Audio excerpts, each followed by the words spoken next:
Bien voilà, donc suite et fin de ce petit tuto. Donc on a moulé ce matin, on va décoller l'ensemble maintenant et on va voir le résultat de ce petit travail. Donc c'est pas compliqué pour démouler, on pose ses pouces dessus et on appuie. Si tout a bien été graissé, et ça se démonte tout seul. Voilà. Idem pour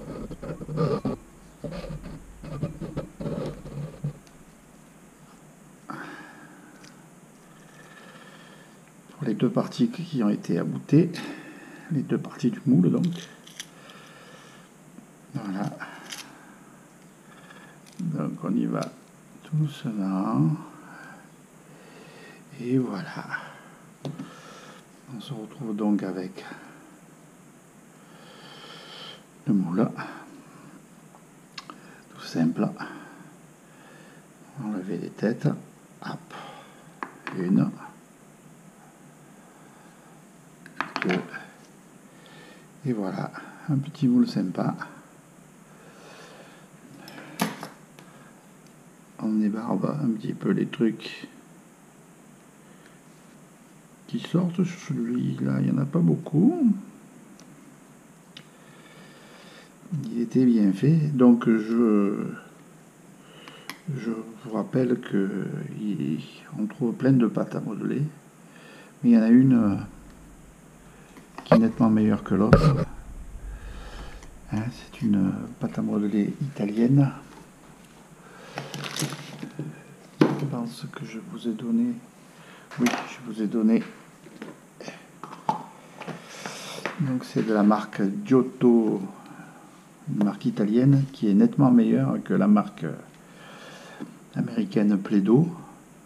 Toutes ces petites vaguelettes qu'on voit là, qui n'ont aucune incidence sur le moulage, rassurez-vous. Mais avec la marque italienne, on a plutôt ce résultat que celui-là. Voilà, donc vous remarquez les petits tétons qui vont permettre, quand j'imbrique mes moules, d'éviter que ça bouge et donc de faire un coulage dans le bon sens. Alors il manque simplement une chose là, c'est de faire les cônes de coulée. Donc c'est pas très compliqué, on choisit l'endroit qui nous semble le plus approprié. Moi je choisis toujours l'endroit le plus fin. Voilà, et au cutter, je trace mon cône de coulée. Voilà. Après, pour faire l'autre côté, je les présente l'un à l'autre et je fais la même chose.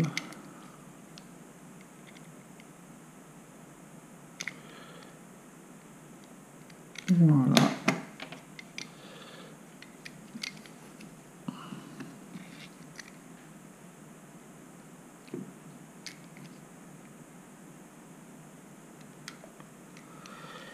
Alors bien sûr, vous pourrez apporter des modifications, des techniques qui vous seront propres. Hein. Moi, je suis parti d'une feuille blanche. Certains bricolopèches m'ont aidé, d'autres pas. Et il n'existe pas vraiment quelque chose de concret sur Internet. En tout cas, là j'ai essayé de faire quelque chose de complet. Ça fera plaisir à beaucoup et ça fera avancer le schmilblick. Voilà, donc quelques exemples de moules que j'ai réalisés. Voilà, il y en a d'autres. Il doit être dehors. à côté de la fonderie à la louche. Et puis voilà, entre hier et aujourd'hui, ce que j'ai coulé. Voilà, j'ai rentabilisé l'investissement dans le matériel que j'ai acheté. Parce qu'on va dire, avec une moyenne de 8 euros, j'en ai fait une vingtaine. Donc j'ai largement rentabilisé les 4 bébés que j'ai dû acheter pour faire tout ça. Bon, faut dire que je pêche beaucoup et que on en utilise quand même pas mal et qu'on en perd. Hein. La pêche, celui qui n'en perd pas fait pas beaucoup de poissons, mais ça, tout le monde est au courant de cet adage. À bientôt.